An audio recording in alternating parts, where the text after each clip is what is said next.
वक्रतुंड महाकाया सूर्यकोटि समप्रभा নির্বিঘ্নম কুর্মে দেব সর্বকার্যেষু সর্বদা। সবাইকে স্বাগত জানাচ্ছি নতুন একটা ভিডিওতে। Everyone, so welcome back to my another video are also my channel. তোমরা সবাই কেমন আছো? আমি কিন্তু খুব ভালো আছি। আর এই মেঘ বৃষ্টির খেলাতে না এত শরীর খারাপ হচ্ছে মানুষের যে কিছু বলার নেই। সো আজকে হচ্ছে আমার বাড়ি যাওয়ার ডেট। তার কারণ হচ্ছে যেহেতু আগের ব্লগে তোমরা দেখেছো আমার মাসির ফ্ল্যাটের গৃহপ্রবেশ ছিল। তো মাসির ছেলেরা মানে ছেলে একটাই ছেলে, তার ছেলে এবং ছেলের বউ থাকে হচ্ছে দিল্লিতে। তো অবভিয়াসলি দাদা বৌদি সবাই এসছে আমাদের বাড়িতে এবং তার জন্য বাবা অ্যারেঞ্জ করেছে সবাই মিলে একসাথে গেট টুগেদার করে খাওয়া দাওয়া হবে আফটার লং টাইম। বড় মাসির ছেলে, ছেলের বউ, জেঠু জেঠি সবাই আসবে।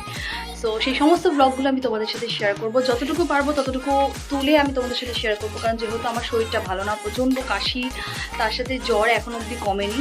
তো সেই জন্য যতটুকু পারবো আমি ততটুকুই চেষ্টা করব তোমাদের সবার সাথে শেয়ার করার। আর ভিডিওটা ভালো লাগে থাকলে চ্যানেলটাকে কিন্তু একদম সাবস্ক্রাইব করতে ভুলবে না। দেখা হচ্ছে পরের ভিডিওতে, না পরপর ক্লিপিংসগুলো আগে দেখো, দেন দেখা হবে তোমাদের সাথে পরের ভিডিওতে। তো ততক্ষণ কি করি না করি সবই তোমাদের সাথে শেয়ার করছি। তো চলো আজকের দিনটাকে সুন্দর করে স্টার্ট করা যাক। আজ হলো গাছের এতগুলো ফুল ফুটেছে, তাই ভাবলাম তোমাদের সবার সাথে শেয়ার করে ফেলি। প্রচুর নয়নতারা ফুল ফুটেছে, জানো তো এইগুলো না সব বীজ থেকে এসছে। এবং আমি একদিন তোমাদের সাথে শেয়ার করবো আমি প্ল্যান্টস কী করে কেয়ার করি। এবং তোমরা ভাবতে পারো এটা এমন কি ব্যাপার, সবাই তো করে না। অনেক সময় চাকরি সূত্রে থাকার জন্য অনেকেই সেরকমভাবে মেনটেন করতে পারে না। আমি কিন্তু ভীষণ কম মেনটেন করি, কিন্তু তারপরেও কিন্তু ওরা ফুল দিতে কিন্তু পিছুপা হয় না। ওদের একটুকুনই মেনটেনেন্স লাগে, বেশি লাগে না। সো যাই হোক, তোমাদের সবার সাথে একদিন শেয়ার করব। আমি ঝটপট ফুলগুলো তুলে নিই, আর নিজের কাছের ফুলগুলো তুলতে যে কী আনন্দ লাগে।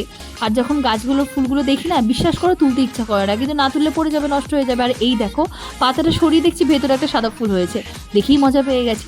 তো ঝটপট করে তুলে নিয়ে ঠাকুরের পুজো টুজো দিয়ে আমি চলে যাব কিন্তু আমার বাড়িতে। আজকে তোমাদেরকে বলেছিলাম এই দেখো এতগুলো ফুল হয়েছে, আর এই দেখো গাছের ফুল দিয়ে ঠাকুরকে সাজিয়েছি, কেমন লাগছে জানাতে কিন্তু ভুলবে না। বাই দ্য ওয়ে এই জবাটাও কিন্তু আমার গাছেরই। ঝটপট করে কাজকর্ম করে রেডি হতে হবে। তোমাদের সাথে গল্প করতে করতেই আমার রেডি হতে হবে, কিছু করার নেই। ঘরটাগুলো মোটামুটি ক্লিয়ার করে রেখেছি। এবারে যাবো হচ্ছে বাবার বাড়িতে। আজকে সবাই মিলে গেট টুগেদার আছে। ওই যে বলেছিলাম মাসির বাড়ি গৃহপ্রবেশে দাদা বৌদিরা এসছে দিল্লি থেকে, ওদেরকে নিয়ে সবাই মিলে একসাথে গেট টুগেদার আছে। যথারীতি বাড়িতে এসেছি, ক্লিপিং সব মনে করে তুলতে পারিনি, তো যেইটুকু তুলেছি সেইটুকুই তোমাদের সাথে শেয়ার করে ফেলছি। এই যে আমার হাজব্যান্ড সবাইকে সার্ভ করছে এবং সবাই মিলে একজোট হয়ে যে এই যে মজা আনন্দ, এই যে খাওয়া দাওয়া, এইটা কিন্তু আমি সর্বক্ষণ মিস করি, যেহেতু বড় হয়েছি জয়েন্ট ফ্যামিলির মাধ্যমে। সো যাই হোক, খাবার পর আইসক্রিম নিয়ে বসে পড়েছি আড্ডা দিতে, এবং সবাই মিলে গল্প আড্ডা সবই চলছে। এবং অনেক দিন পর সবাই মিলে একজোট হয়েছি। হাজারো শরীর খারাপের মধ্যেও এটা যেন একটা অনেকটা অক্সিজেনের মতো কাজ করে। দিদির মেয়ে বলছে মানে আমার ছবি তোলো, কিন্তু যখন তুলছি তখন আর লজ্জায় মুখ ফিরিয়ে নিচ্ছে। সো যাই হোক, তোমাদের যদি এই সমস্ত ফ্যামিলিজ ভিডিওসগুলো ভালো লেগে থাকে চ্যানেলটাকে সাবস্ক্রাইব করতে একদম ভুলবে না, বাড়ির সবাইকে দেখতে বলো। আর এখানে সবাই মোটামুটি গল্প আড্ডা চলবেও।